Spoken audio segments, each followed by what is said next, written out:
Did you think you'd It be building an EV? No.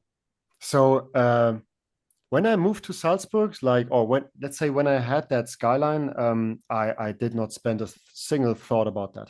I Hmm. did not even know about the communities and that people are really doing that and spending a lot of time and money and passion into that. Yeah. Uh, but yeah, so it was an evolving process.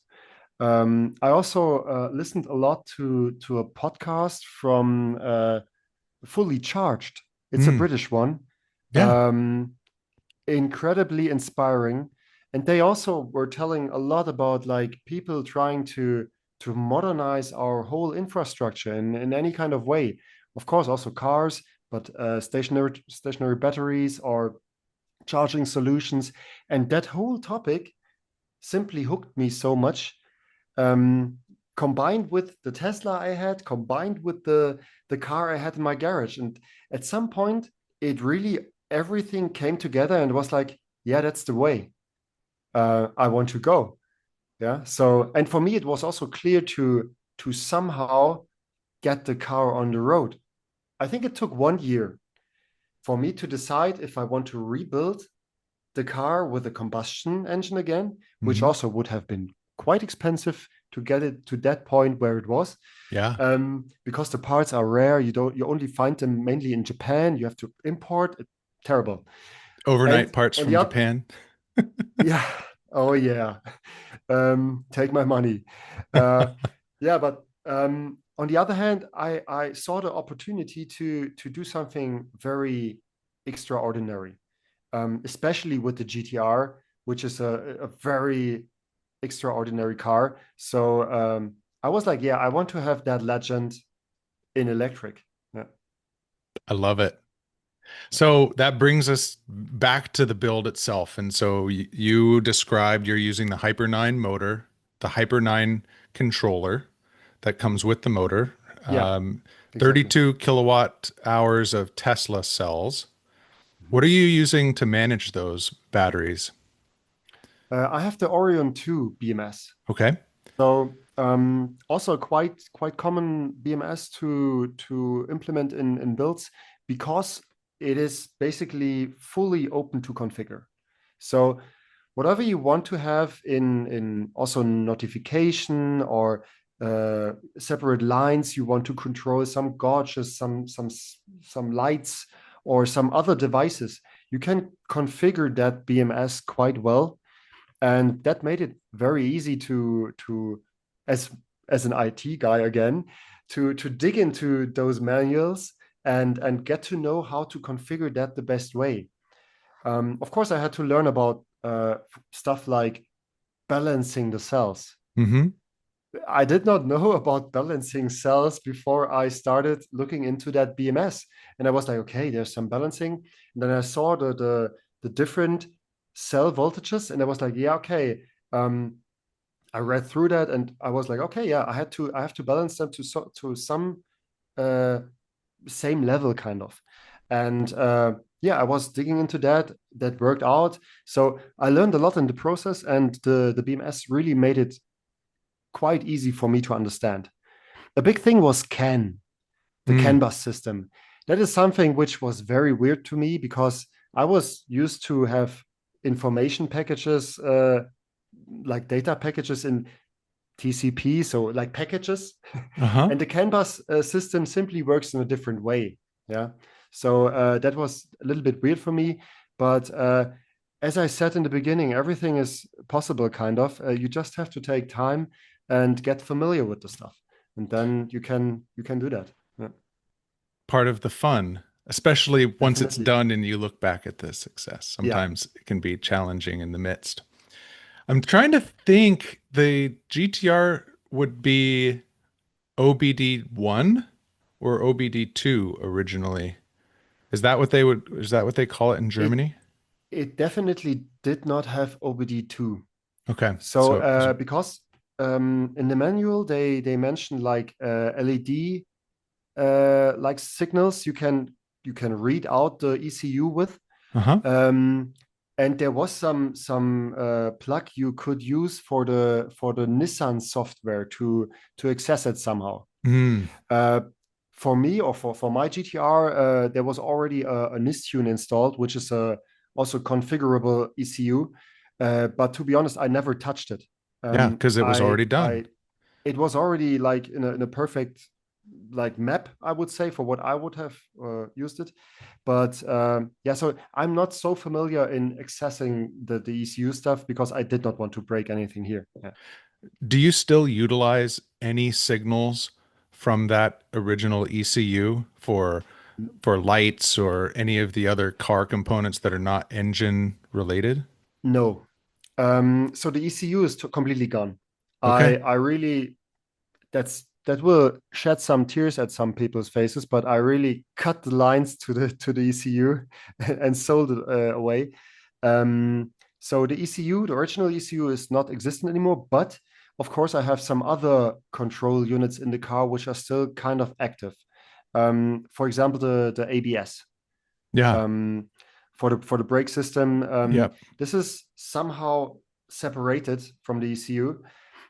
So I use some signals from the car's original functions, the light switches, and all the devices you still need for a car to run. But yeah, motor-wise, I really checked also the plans and the drawings for what I need and what I don't need.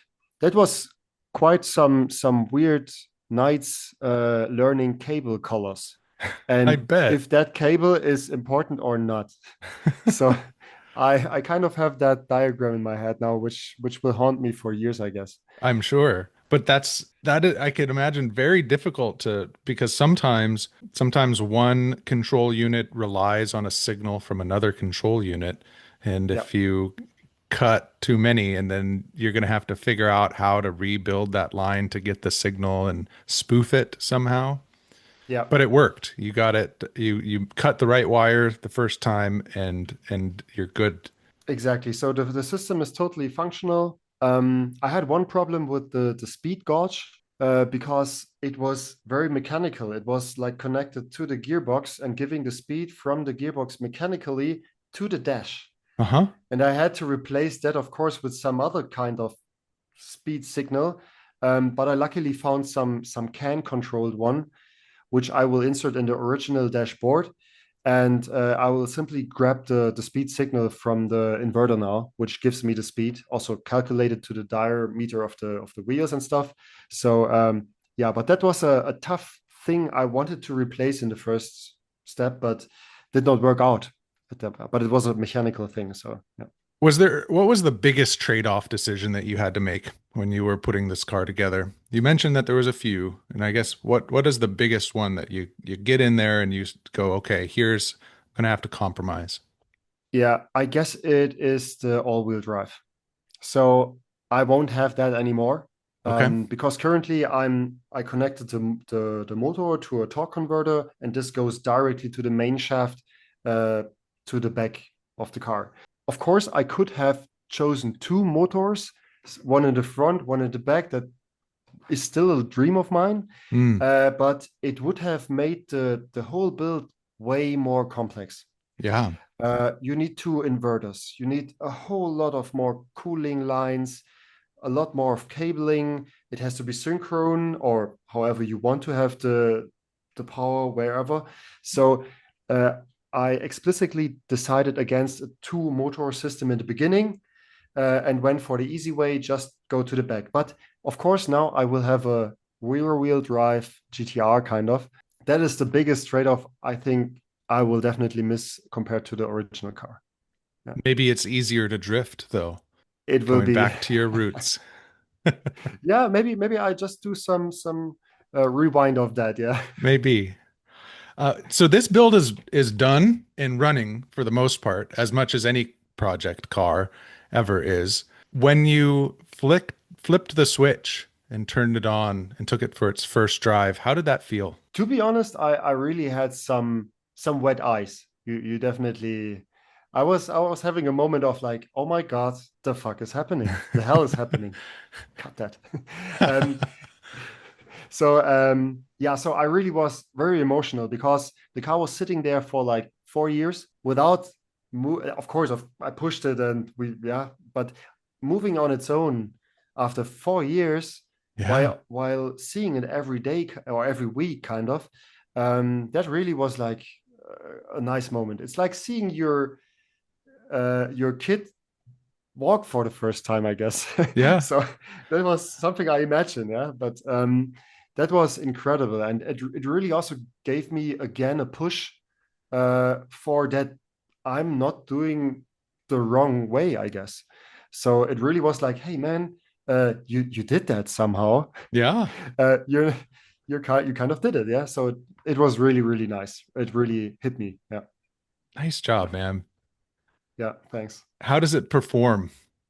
Have you stepped on it a little bit and launched it and So put it through the yeah, paces?